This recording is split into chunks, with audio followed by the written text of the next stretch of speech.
the youngest rocks on the inside of fold হবে হচ্ছে anticline, sorry syncline, আর anticline হবে সেম জিনিসই বাট হচ্ছে oldest রকটা আমার ইনসাইড অফ দ্য ফোল্ড।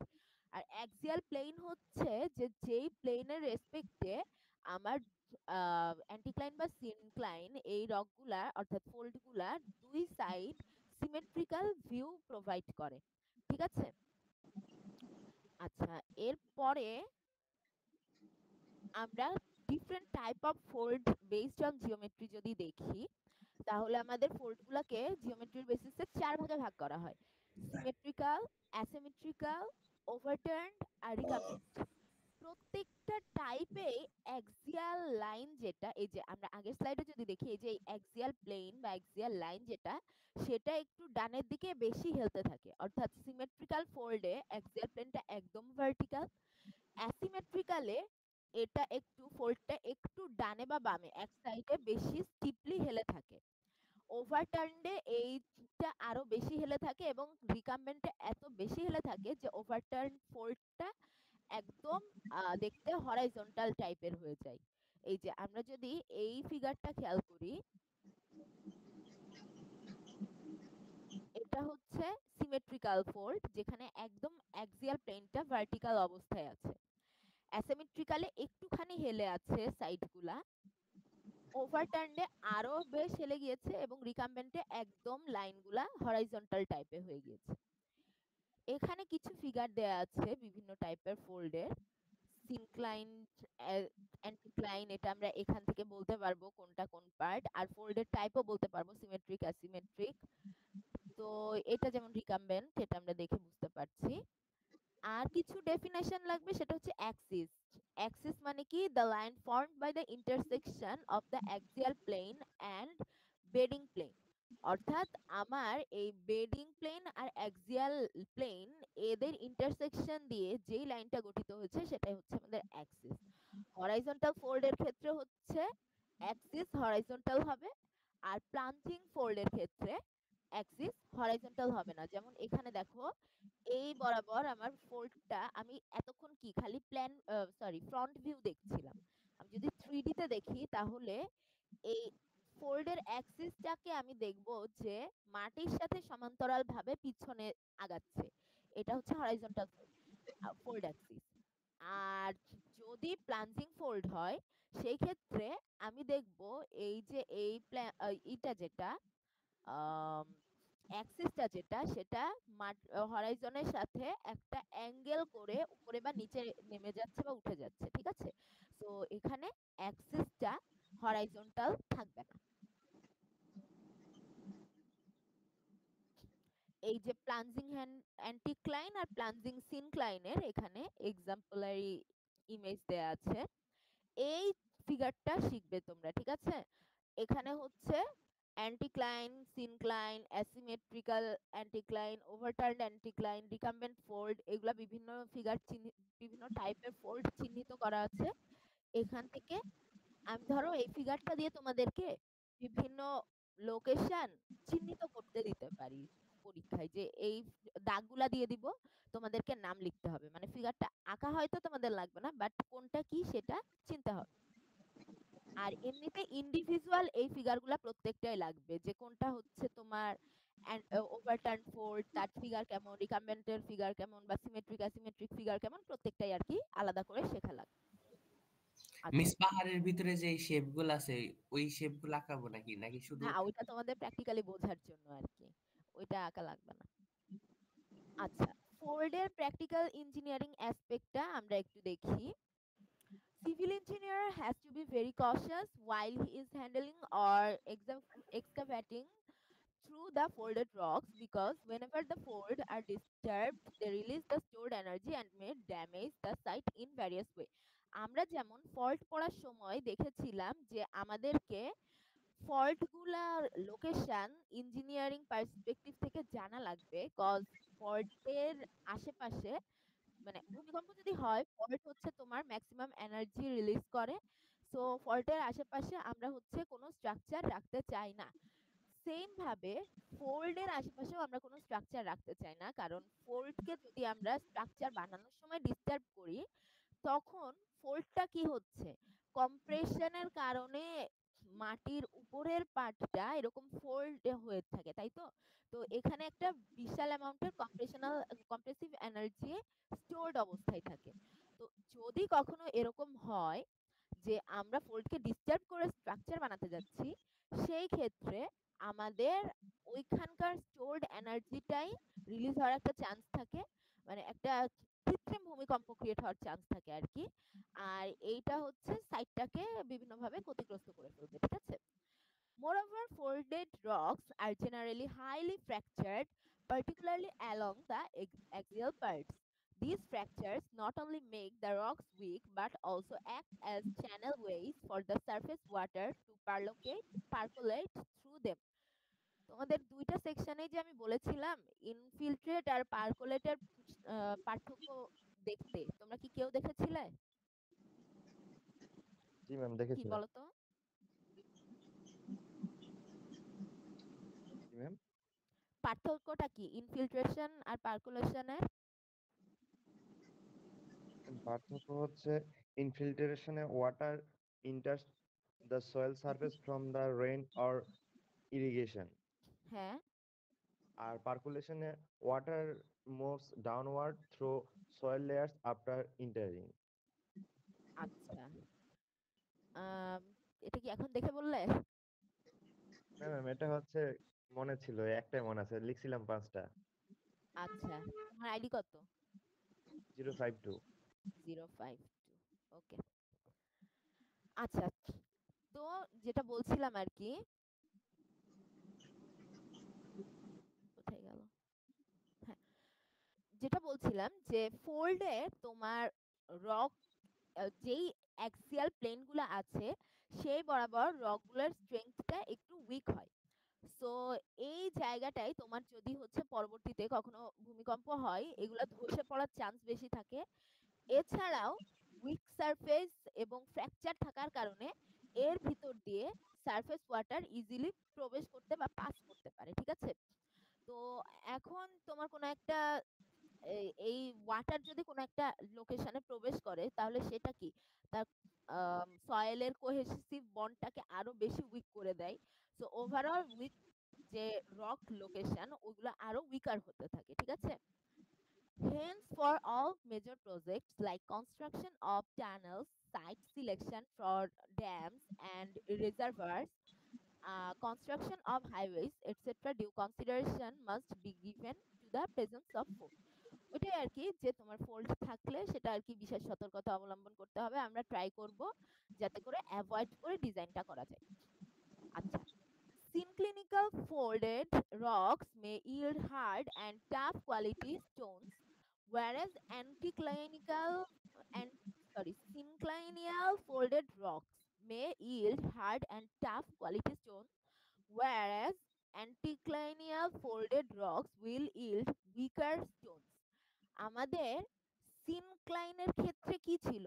আমাদের এই যে আমরা যদি একটু সিনক্লাইনের ফিগারটাই যাই, আমাদের সবচেয়ে ভিতরের পার্টটা উইকেস্ট বা তোমার নিউয়েস্ট রক দিয়ে গঠিত, আর বাইরের পার্টগুলা হচ্ছে ওল্ডেস্ট রক দিয়ে গঠিত। আর অ্যান্টিক্লাইনে হচ্ছে ওল্ডেস্টের সবচেয়ে ভিতরে, আর বাইরের পার্টটা হচ্ছে নিউয়েস্ট। সো অ্যান্টিক্লাইনটা নিয়ে আমি যখন কাজ করব তখন সেটা নিউয়েস্ট বা উইকেস্টটাকে বাইরের দিকে রাখছে, আর সিনক্লাইনটা হচ্ছে নিউয়েস্ট বা উইকেস্টটাকে ভিতরের দিকে রাখছে। সো আমাদের ওভারঅল কি হচ্ছে, সিনক্লাইনিয়াল ফোল্ডেড রক যেগুলা সেগুলার কোয়ালিটি, স্টোন কোয়ালিটি গুলা হার্ড অ্যান্ড টাফ হয়, আর অ্যান্টিক্লাইনিয়াল ফোল্ডেড রক গুলাতে উইকার স্টোন প্রোভাইড করে আর কি। Folded rocks are under considerable strain, and hence excavation through them may be accompanied by slips and rock bursts. তো fold আমরা বুঝতেই পারছি যে জিনিসটা অনেক বেশি কম্প্রেশন, অনেক বেশি স্ট্রেইন এর ভিতর দিয়ে যাচ্ছে দেখে ভূপৃষ্ঠ ফোল্ডেড হচ্ছে। তো এই যে এত ইমেন্স প্রেসার বা ইমেন্স স্ট্রেইন তার ফেস করা লাগছে, তো এই জন্য আমরা যদি হচ্ছে এখানে এক্সকাভেট করতে চাই, এখানে রক বাস বা স্লিপ দিয়ে আমরা এক্সকাভেট করতে পারবো, ঠিক আছে? Folded rocks are generally shattered and weak, particularly in the axial regions. Same কথাই অ্যাক্সিয়াল রিজিয়নে আমার ফোল্ডটা কি হবে, কম্পারেটিভলি উইকার হবে আর কি, পাথরগুলো কম্পারেটিভলি উইকার হবে, and hence they are unsafe to be trusted as roof or floors of tunnel or as foundation for dam. তোমরা যদি কখনো পাথর কালেক্ট করে কনস্ট্রাকশনের কাজে ইউজ করতে যাও, মানে আমরা কনস্ট্রাকশনের কাজে তো অবশ্যই পাথর ইউজ করবো, কজ পাথর হচ্ছে খুবই স্ট্রং একটা এলিমেন্ট। তো এই পাথরগুলার কোয়ালিটিও কিন্তু ম্যাটার করে। তোমার পাথর হওয়া মানেই সে শক্ত হবে এমন তো না। এই যে এরকম যদি হয় যে ফোল্ডেড রক, ফোল্ড থেকে তুমি রক নিচ্ছ, রক কালেক্ট করছো স্পেশালি এই অ্যাক্সিয়াল রিজিয়ন থেকে, তাহলে ওগুলা প্রি ডিটারমাইন্ড ভাবেই কি হয়ে থাকছে, উইক হয়ে থাকছে। তো এই টাইপের পাথর দিয়ে আমরা বাসা বাড়ির ছাদ বা ফাউন্ডেশন, ড্যামের ফাউন্ডেশন, এই সমস্ত কিছু বানাতে পারবো না। এটা খুবই রিস্কি হয়ে যাবে, কারণ এদের ওই লেভেলের স্ট্রেংথ নাই। Such regions should therefore be avoided for such purposes or must be thoroughly investigated and remedial measures taken if uh, if at all adopted for such uses. এটা আমরা অ্যাভয়েড করারই ট্রাই করব। যদি কোনোভাবে আমাদের ইউজ করতেই হয় সেক্ষেত্রে আমরা ফ্যাক্টর অফ সেফটি অনেক বাড়িয়ে ধরবো বা প্রিভেন্টিভ কিছু মেজার ফলো করব। Fractured folded rocks are highly permeable and as such may pose numerous problems. Say for example, while excavating tunnels through such regions, groundwater may rush into the excavation. Similarly, in dam construction in such areas, heavy leakage from beneath the dam may take place. তো একই কথা যে fracture fold যেগুলা, সেগুলোর ভিতর দিয়ে কি পানি প্রবেশ করতে পারবে। এছাড়া তোমার এক্সকাভেশনের টাইমে গ্রাউন্ড ওয়াটার এটার ভিতর দিয়ে প্রবাহিত হয়ে যেতে পারে, বিভিন্ন রকমের প্রবলেম ফেস করতে হতে পারে। Since the folded rocks offer great prospect for groundwater, they become quite important for engineers searching for water supplies.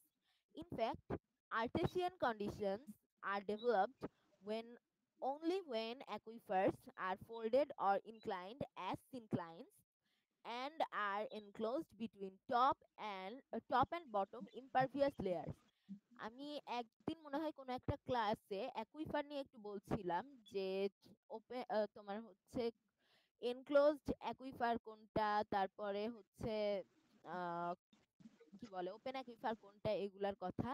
Aquifer মানে কি তোমার হচ্ছে একটা লেয়ার পানি আর কি, বা গ্রাউন্ড ওয়াটার লেভেল আর কি, একটা নির্দিষ্ট লেয়ার পর্যন্ত থাকবে বা হাইট পর্যন্ত থাকবে।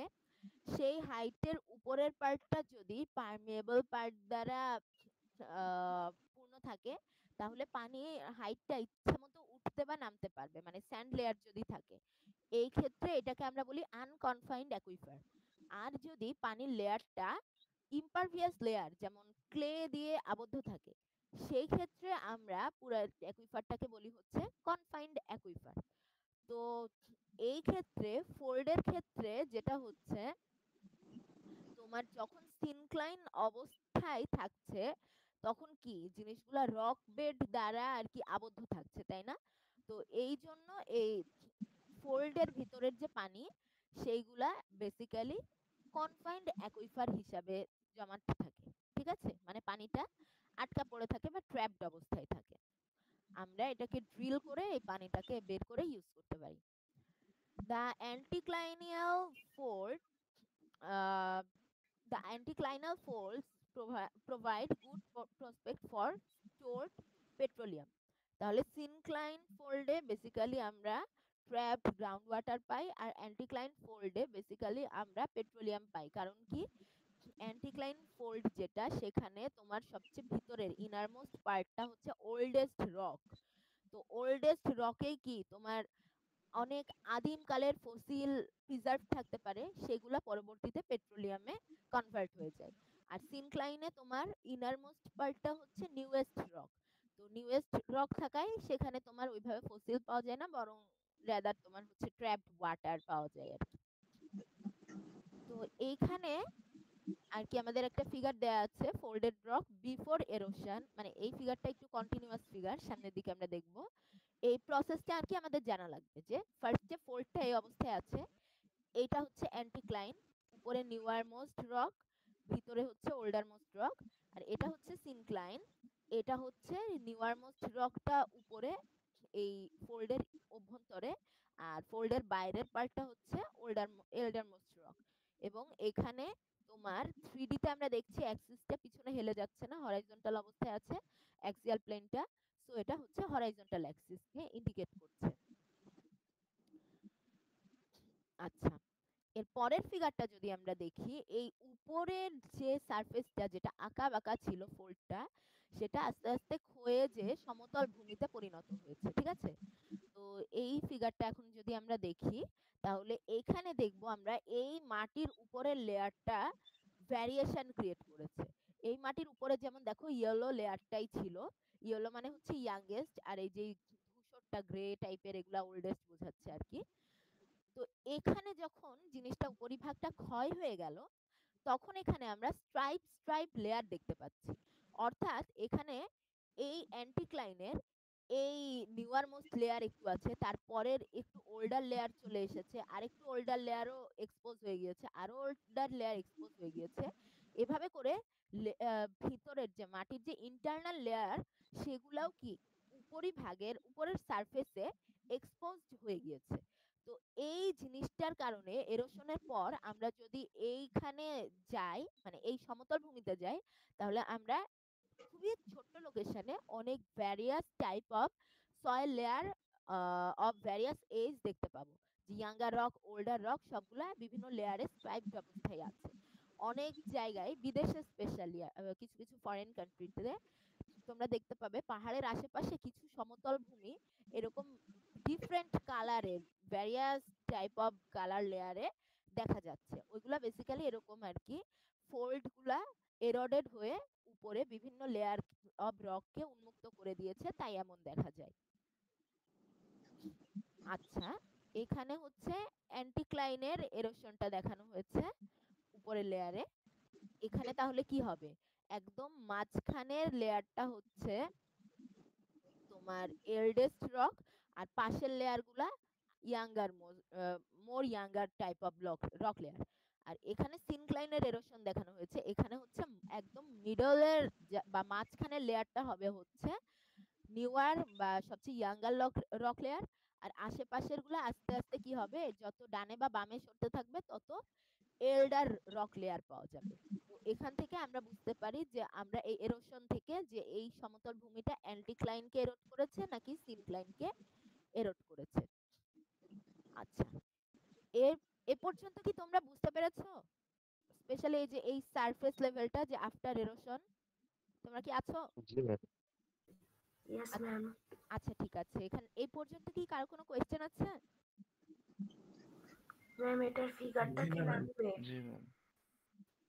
ও লাগবে কি না, জি ম্যাম। এটা হ্যাঁ, এই প্রসেসটা লাগবে আর কি তোমাদের, যে বিফোর এরোশন এরকম ছিল, ফোল্ডেড রক আফটার এরোশন তোমার ডিফারেন্ট লেয়ারে যে বিভক্ত হয়ে গিয়েছে, এটা আর কি বোঝানো লাগবে। ম্যাম এটা ফিগারে আবার এক্সপ্লেন করতে হবে? আহ একটু কথায় লিখে দিলে ভালো হবে, হ্যাঁ একটু এক্সপ্লেনেশন দেয়া লাগবে, যে তাছাড়া তো জিনিসটা একদমই বোঝা যাবে না যে লেয়ারগুলা কি বোঝাচ্ছে। ম্যাম তাহলে ইরোশন কিভাবে হয়েছে এটুকুই কি বলতে হবে? এখানে একটা জিনিস দেখো, এই যে অ্যান্টিক্লাইনের এই ফিগারটার সময় আমরা হচ্ছে এই দাগটা দিচ্ছি, এই দাগটা মানে হচ্ছে ওল্ডার লেয়ার, আর এই এই যে এই দিকের যে অ্যারোটা, এইটা মানে হচ্ছে ইয়াঙ্গার লেয়ার। আর সিনক্লাইনের এইটা মানে কি, এই ভিতরের দিকে ইয়াঙ্গার লেয়ার, এই দাগটা মানে হচ্ছে বাইরের দিকে ওল্ডার লেয়ার, ঠিক আছে? তো তোমরা যখন এই ফিগারটা আঁকবে, এখানেও দেখো যে ওল্ডার রকের দিকে হচ্ছে এরকম সোজা দাগ, আর ইয়াঙ্গার রকের দিকে এরকম বাঁকানো দাগ। এই দাগগুলা অবশ্যই দিতে হবে, ঠিক আছে? এটা দিয়ে আর কি লেয়ারগুলা বোঝা যাবে যে কোনটা হচ্ছে নিউয়ার লেয়ার, কোনটা হচ্ছে ওল্ডার লেয়ার, ঠিক আছে? আর হ্যাঁ, ব্যাখ্যা একটু দেয়া লাগবে, ব্যাখ্যা ছাড়া এই পার্টটা তো বোঝা যাবে না যে এরোডেড হওয়ার পর কি হলো না। আচ্ছা, আর কোয়েশ্চেন আছে এখানে? না ম্যাম। আচ্ছা, আমি তাহলে একটু সামনে প্রসিড করি। ডোম, ডোম জিনিসটা কি? Domes are structures in which the bed dip away in all direction from a central point. এখানে যেটা হচ্ছে তোমার একটা পাহাড় টাইপের বা টিলা টাইপের চিন্তা করো, যে মাঝখানে একটু উঁচু, আস্তে আস্তে বাইরের দিকে জিনিসটা নিচু হয়ে যাচ্ছে, এই জিনিসটাই হচ্ছে ডোম। ডোমের ক্ষেত্রে যেটা হয়, সেন্ট্রাল যে স্ট্রাটা সেটা হচ্ছে ওল্ডেস্ট লেয়ারে হয় আস্তে আস্তে, এবং এটা থেকে যত তুমি দূরে যেতে থাকবে সেটা তত ইয়াংগেস্ট স্ট্রাটা দিয়ে গঠিত হবে। এই যে এখানে আমরা এই দাগগুলো দেখতে পাচ্ছি, ওল্ডেস্ট লেয়ারের জন্য এইরকম দাগ, আর ইয়াংগেস্ট লেয়ারের জন্য এই টি শেপ, যেটা টি এর মাথাটা মানে হচ্ছে ওল্ড লেয়ার, আর লেজটা মানে হচ্ছে ইয়াঙ্গার লেয়ার আর কি।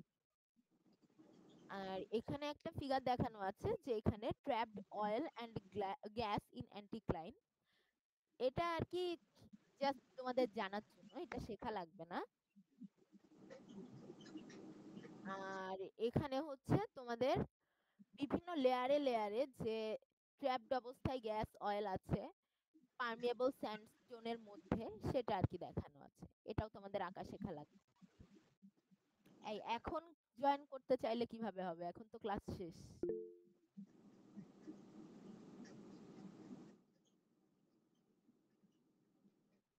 আচ্ছা, এ পর্যন্তই আমাদের মোটামুটি সিলেবাস, এটা আমাদের শেষ হয়ে গেল। এখন আমরা একটু গো থ্রু করি ফার্স্ট থেকে, যে কোনটা বেশি ইম্পর্টেন্ট, আর মানে কোনটা কোনটা আর কি পরীক্ষার জন্য ভালোভাবে দেখা লাগবে, ঠিক আছে?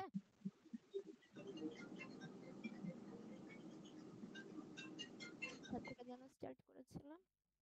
হ্যাঁ, আচ্ছা আচ্ছা, তোমরা সবাই দেখতে পাচ্ছ? ম্যাম জি ম্যাম। একটু এক সেকেন্ড। আচ্ছা ঠিক আছে।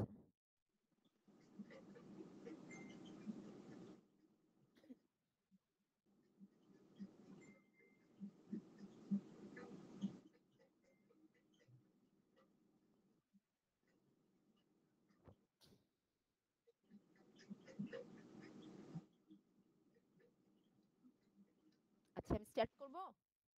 জি ম্যাম। আচ্ছা, আমাদের এই পার্ট থেকে ম্যাম একটু আচ্ছা ঠিক আছে, আমাকে বলো, আমি তখন স্টার্ট করবো, সমস্যা নেই। ম্যাম একটু আস্তে আস্তে বলিয়েন। আচ্ছা ঠিক আছে।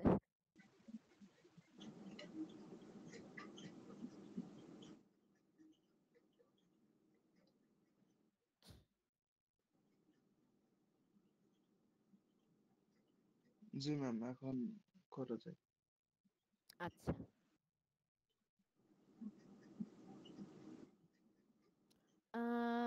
এটা লাগবে না। এখানে স্ট্রাইক, ডিপ, এগুলার হচ্ছে তোমার ই করতে হবে, ডেফিনেশন জানা লাগবে।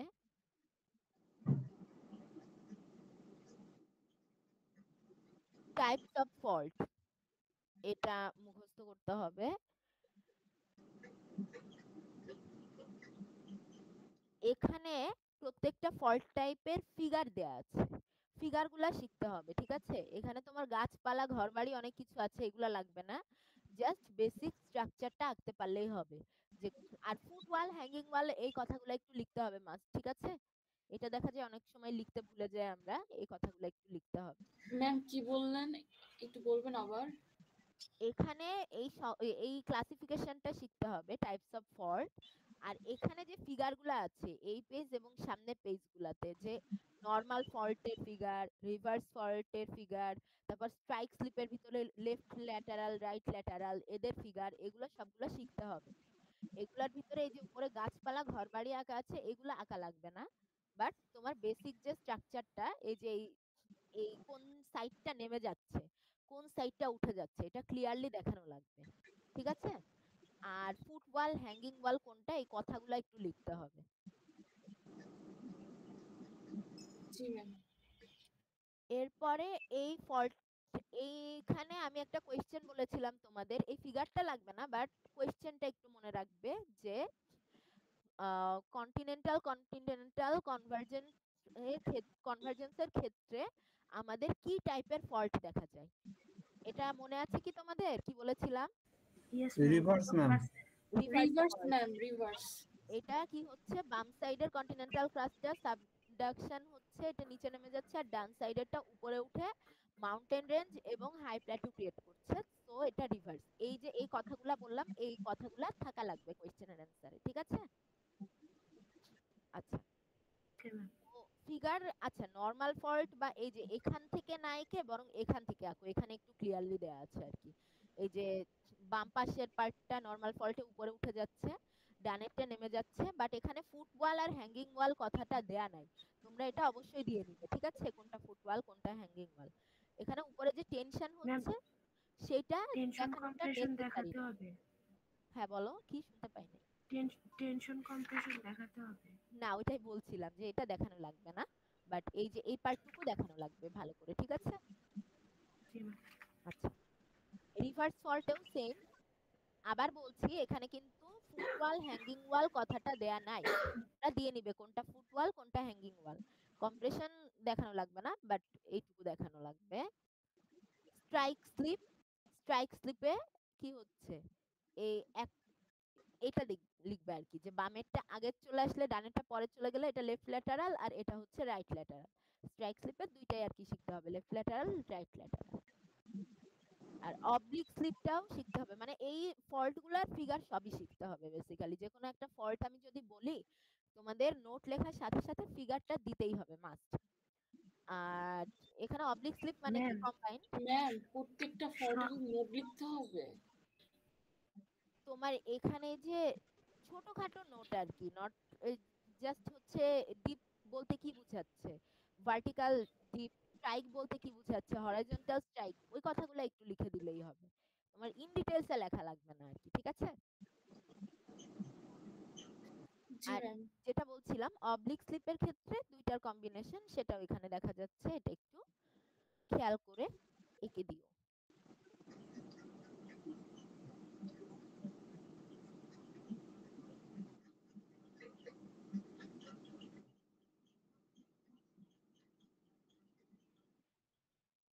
আচ্ছা, আর এখানে আমি একটা ব্যাখ্যা বলেছিলাম ড্রিলিং থ্রু আ ফল্ট, কিভাবে আমরা ফল্টকে আইডেন্টিফাই করতে পারি। এই একটা ফিগার যে কোনো একটা আঁকলেই হবে, আর ব্যাখ্যাটা একটু লিখতে হবে, ঠিক আছে? তুমি কন্টিনিউয়াস কি করছো, ডানে ট্রাই করছো বামে ট্রাই করছো, মানে ব্যাখ্যা খুব শর্টে লিখলেই হবে, ব্যাখ্যাটা খুব বেশি ইম্পর্টেন্ট না, বাট এই ফিগারটা ভালো করে দেখানো লাগবে, ঠিক আছে? Yes ma'am. আর অ্যাক্টিভ ফল্টের সংজ্ঞাটা লাগবে, প্র্যাকটিক্যাল ইঞ্জিনিয়ারিং অ্যাসপেক্ট অফ ফল্টটা লাগবে, ঠিক আছে? ফল্টের কথা অনেক কিছু বলেছি, এই দুই পেজে যা আছে দুইটা আমি এক্সপ্লেইন করে গিয়েছি। এটা একটু ব্যাখ্যামূলক হলেও এটা খুবই ইম্পর্ট্যান্ট একটা জিনিস, এখান থেকে আর কি প্রশ্ন আসার চান্স ভালোই। এটা একটু ভালো করে দেখো এই জিনিসটা।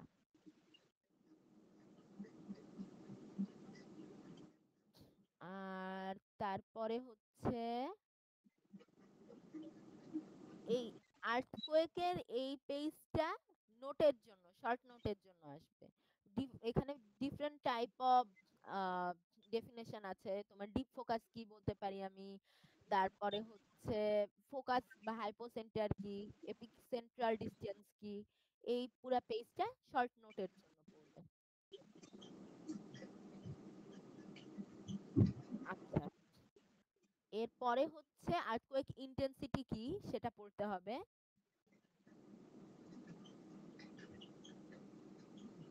আর্থকোয়েক ম্যাগনিটিউড কি সেটাও পড়তে হবে।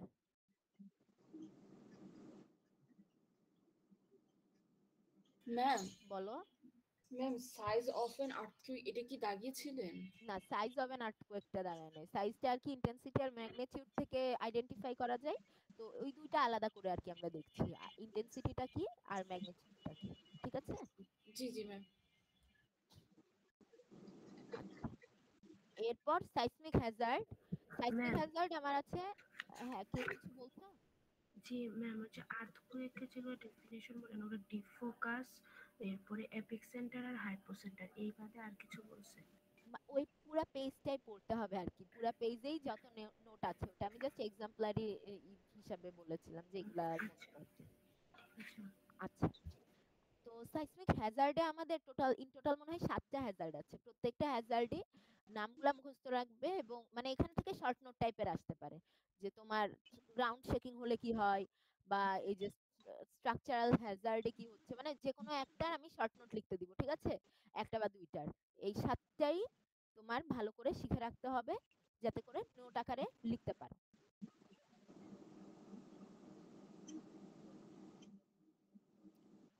আর গুলা লাগবে না। ম্যাম বলো। ম্যাম 70 লোর নাকি নেট সমস্যা হচ্ছে, আমাকে বলতেছে আর কি, আপনাকে জানানোর জন্য। আচ্ছা, আমি যখন অ্যাটেন্ডেন্স নিব তখন একটু বলো, ঠিক আছে? জি ম্যাম। আচ্ছা, এরপরে হচ্ছে টেকটোনিক্স এন্ড জিওলজির এই যে এই ফল্ট জাংশন গুলা, না এটা না, এটা না, দাঁড়াও। হুম,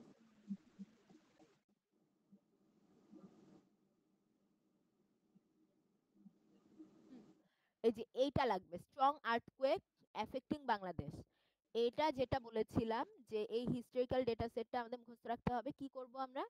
সালগুলা মুখস্থ করব, কোন সালে কোন আর্থকোয়েক হয়েছে সেই নামগুলা মুখস্থ করব, এবং তাদের ম্যাগনিটিউড, এই তিনটা জিনিস, এই তিনটা কলাম মুখস্থ রাখবো, ঠিক আছে? আর ম্যাম ডিস্টেন্স লাগবে না না? না, ডিসটেন্সটা দরকার নেই। আর সাইসমিক জোনেশনটা লাগবে। এটা হচ্ছে তোমরা রাফলি, মানে আমি একদম নিখুঁত ভাবে ম্যাপ এক্সপেক্ট করছি না, রাফলি হচ্ছে ম্যাপ এঁকে জোনেশন গুলা দেখিয়ে দিবে, ঠিক আছে? যে এইটুকু 0.36, এইটুকু 0.28, 0.2, 0.12, 0.2, মানে এই জিনিসটা আমার কোর্সের চাইতেও তোমরা যখন আর কি স্ট্রাকচারাল ডাইনামিক্স স্ট্রাকচার করবে আর কি, স্ট্রাকচার কি ছিল কোর্সটার নাম আমার মনে নাই, তখন এই ডেটাগুলা খুবই ইম্পর্টেন্ট ভাবে ইউজ করা লাগবে। সো তোমাদের একটু মাথায় রাখা লাগবে যে কোন জোনটা আমার একটু বেশি ভালনারেবল, কোন জোনটা একটু কম ভালনারেবল। তো এই জন্যই আর কি আমি চিহ্নিত করতে দিতে পারি জেড, এই যে মেজর ড্যামেজ, মডারেট জোন কোনটা, মাইনর জোন কোনটা, নেগলিজিবল জোন কোনটা, এবং তাদের ভ্যালু কত। এটা ম্যাপটা তোমাদের সুন্দর হওয়া লাগবে এমন না, জাস্ট আমাকে জোনগুলা দেখাতে পারলেই হবে যে এখানে আমার জেড এর ভ্যালু এত, ঠিক আছে? ম্যাম ম্যাম জাস্ট জেড এর ভ্যালুগুলো দেখালেই চলবে?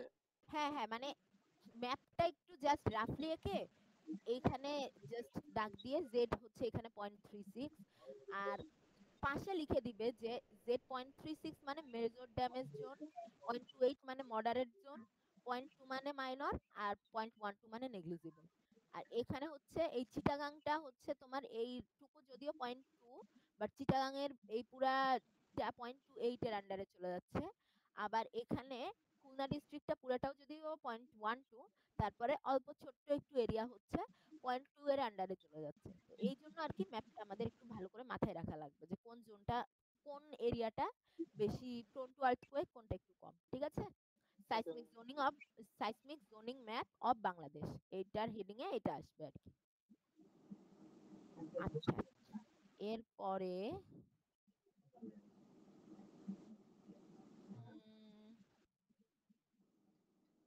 কজ অফ ফল্টে টেকটনিক কজটাই বেশি ইম্পর্টেন্ট, নন টেকটনিকটা অত বেশি ইম্পর্টেন্ট না। টেকটনিকের 3টা পয়েন্ট পড়বে, এই পেজের ফিগারটা শিখবে, এই বিফোর ফোল্ডিং, আফটার ফোল্ডিং, আর এটা হচ্ছে তোমার ম্যাগমা ইন্ট্রুশনের কারণে যে ফোল্ডিংটা হচ্ছে সেটা, এই ফিগারটা ভালো করে শিখবে আর কি।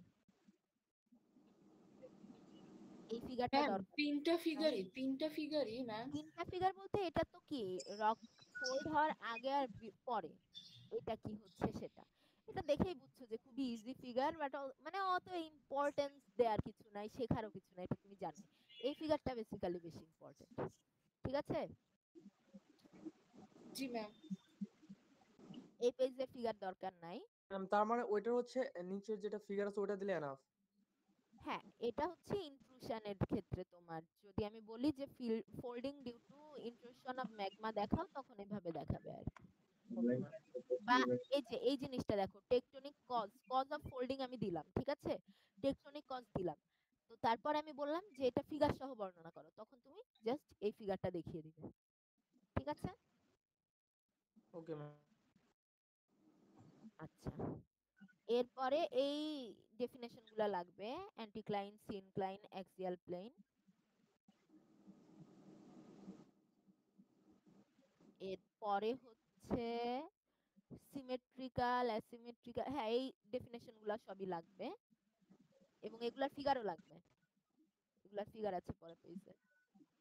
এটা ইজি ফিগার, মানে তুমি সোজাটা আঁকবে সিমেট্রিক্যালে, তারপরে পরেরটায় আরেকটু বাঁকাবে, তারপরেরটা আরেকটু বাঁকাবে, আর রিকাম্বেন্টে একদম বাঁকিয়ে দিবে। ম্যাম এটা কোশ্চেন কেমন হতে পারে ওইটার? কোনটার? এই যে যে types of different types of fold based on geometry, এটার হচ্ছে তোমার ইয়ে বর্ণনা সাথে হচ্ছে ফিগার। হয়তোবা এরকম হতে পারে তখন তোমার সবগুলাই আঁকতে হতে পারে, অথবা মোর লাইকলি টু গিভ হচ্ছে আমি তোমাকে বললাম অ্যাসিমেট্রিক্যাল ফোল্ডের নোট লিখো, মানে বেসিক্যালি তোমাদের এইবার নোটের আন্ডারে অনেক কিছু থাকতে পারে, ঠিক আছে? তো তখন হচ্ছে শর্ট নোট লেখার সময় কি সংজ্ঞা লিখবে প্লাস হচ্ছে ফিগারটা দিয়ে দিবে। আচ্ছা, এরপরে হচ্ছে হরাইজন্টাল ফোল্ড আর প্লানজিং ফোল্ড, এই দুইটা, আর অ্যাক্সিস, হ্যাঁ এই সংজ্ঞাগুলো শিখবে। আর হরাইজন্টাল ফোল্ড হলে যে অ্যাক্সিয়াল প্লেনটা সোজা থাকবে, আর প্লানজিং ফোল্ড হলে অ্যাক্সিয়াল প্লেনটা কি হরাইজন্টালের সাথে একটা অ্যাঙ্গেল করে নেমে যাবে। এটাও এই ফিগারটাও দেখিয়ে দিবে আর কি। এটা লাগবে না, এটা যেটা বললাম যে আঁকা শেখা লাগবে না, বাট আমি তোমাদেরকে আইডেন্টিফাই করতে দিতে পারি। এই ফিগারটা হয়তো আমি পরীক্ষায় দিয়ে দিলাম, তোমাদের আইডেন্টিফাই করতে হবে যে এটার নাম কি এটার নাম কি এরকম। ফোল্ডের প্র্যাকটিক্যাল ইঞ্জিনিয়ারিং অ্যাসপেক্টটা অত বেশি ইম্পর্টেন্ট না, বাট আবার বলছি ফল্টেডটা মাস্ট লাগবেই, ঠিক আছে? আর এই ফিগারগুলো লাগবে, folded rock before erosion, after erosion, after এরোশনের এই লেয়ারগুলা ভালো করে দেখিয়ে দিবে। এন্ড এই যে এই ম্যাম টি ফিগার সাইন, তো মনে থাকবে না তো। কেন মনে থাকবে মিস না? অনেক বড় হয়ে যেতেছে সিলেবাস মিস, ফিগার দিয়ে ভরা। কোথায় অনেক ফিগার, ফিগারগুলা তো ইজি ইজি অনেক। তোমার ইসের যে ফিগারগুলা, সবগুলো কাইন্ড অফ ফল্টের সিমিলার, যে তো ফিগারগুলা, সেগুলা কি হচ্ছে মিক্সড আপ হয়ে একদম যাবে। ইজি। এই এটা কঠিন না, দেখো ফল্টের ফিগারগুলা এক টাইপের, হয় উপরে উঠে যাচ্ছে এক পাশে, নিচে নেমে যাচ্ছে, তারপরে ল্যাটারালে কি হচ্ছে বামে সরে আসছে বা ডানে সরে আসছে, এই টাইপের। ম্যাম আর ফিগার যদি পারফেক্টলি না হয় দেন মার্ক কাইটেন না, মার্ক দিয়ে দিন। আচ্ছা, ফিগার আমি কোনোদিন পারফেক্টলি চেয়েছি? মানে আমি ড্রয়িং কোর্স তো নিচ্ছি না, জাস্ট আমাকে নেভার এভার। বোঝানো লাগবে, ঠিক আছে? আচ্ছা, এই জায়গাগুলা আর কি মানে দেখাতে হবে। টি শেপ গুলা দিতে ভুলে যেও না, কারণ টি শেপ দিয়েই আমি বুঝতে পারবো যে এই জিনিসগুলা হচ্ছে ইম্পর্টেন্ট। তোমার তুমি কিভাবে এঁকে বেঁকে দেখাচ্ছ, কত সুন্দর করে শেড করছো, এটা ইম্পর্টেন্ট না। ইম্পর্টেন্টটা কি টি শেপের মাথাটা মানে হচ্ছে ওল্ডার রক, তুমি সেটা ওল্ডের দিকেই দিচ্ছ কিনা, ইয়াং এর দিকে দিয়ে দিচ্ছ কিনা। এই টেকনিক্যাল ভুল হলে তখন কিন্তু মার্ক কাটা যাবে, ঠিক আছে? এই জিনিসগুলো একটু খেয়াল করো। ম্যাম প্র্যাকটিক্যাল ইঞ্জিনিয়ারিং অ্যাসপেক্ট এর ভিতর কোনগুলো পড়তে হবে ম্যাম? ফল্টেডটা পড়বে, ফোল্ডেডটা অত বেশি ইম্পর্টেন্ট না, বাট ফল্টেডটা খুব ইম্পর্টেন্ট, ঠিক আছে? ফল্টে দুইটা পেজ ছিল প্র্যাকটিক্যাল ইঞ্জিনিয়ারিং অ্যাসপেক্টের, দুই পেজেরই ব্যাখ্যাটা একটু ভালো করে পড়েছে। আচ্ছা আর অ্যান্টিক্লাইন সিনক্লাইনের ফিগারটা দরকার নাই আসলে, মানে এখানেই তোমার সবকিছু কভার হয়ে যাচ্ছে, এই ফিগারটা দিলেই এনাফ। আর ডোমের সংজ্ঞাটা পড়বে। এই আমি মনে হয় বেসিনটা মিস করে গিয়েছি। আচ্ছা, ডোম যেটা ছিল মাঝখানে তোমার উঁচু ল্যান্ড আস্তে আস্তে বাইরের দিকে কি হচ্ছে, নিচের দিকে নিচে চলে যাচ্ছে এবং জিনিসটা টিলার মতো, এটার উল্টাটাই হচ্ছে বেসিন। বেসিনে হচ্ছে বাইরের দিকে উঁচু এবং নিচের দিকে হচ্ছে মানে ভিতরের দিকে হচ্ছে নিচু। এবং তোমার ডোমে যেটা হচ্ছিল সেন্ট্রালে ইয়াং ওল্ডেস্ট স্ট্রাটা, বাইরের দিকে ইয়াংগেস্ট স্ট্রাটা। বেসিনে তার উল্টা, সেন্ট্রালে হচ্ছে ইয়াংগেস্ট স্ট্রাটা এবং বাইরের দিকে ওল্ডেস্ট স্ট্রাটা। এই টি দিয়ে আমরা দেখতে পাচ্ছি, কিন্তু এটা ওইখানে রিভার্স টি ছিল, এখানে হচ্ছে তোমার এরকম ভাবে টি দেখানো। তাহলে বেসিনস আর structures in which the bed dip toward a central point. তাহলে বেসিন ডোম দুইটাই শিখতে হবে, ঠিক আছে? এটা জাস্ট এই যে ফিগারগুলো টিটাই ইম্পর্টেন্ট, যে কোনটা ইয়াং কোনটা ওল্ড এগুলো ভালো করে দিবে, ঠিক আছে? মিস বেসিন আর ডোমের কি ফিগার শুধু নাকি ডেফিনেশনও? ফিগার ডেফিনেশন দুইটাই। আমাকে বলো এই ডেফিনেশনটা কি? তোমার মাঝখানে উঁচু বাইরের দিকে নিচু, মাঝখানে মিস নিচু বাইরের ডেফিনেশনটা তো অনেক সোজা, কিন্তু ফিগারটা তো অনেক কঠিন মিস। ফিগারটাও ইজি। তোমার ফিগারটা তোমার এরকম আঁকা বাঁকা নদী আঁকা লাগবে না তো, জাস্ট মাঝে হচ্ছে উঁচু দেখাবে আর বাইরের দিকে একটু নিচু দেখাবে।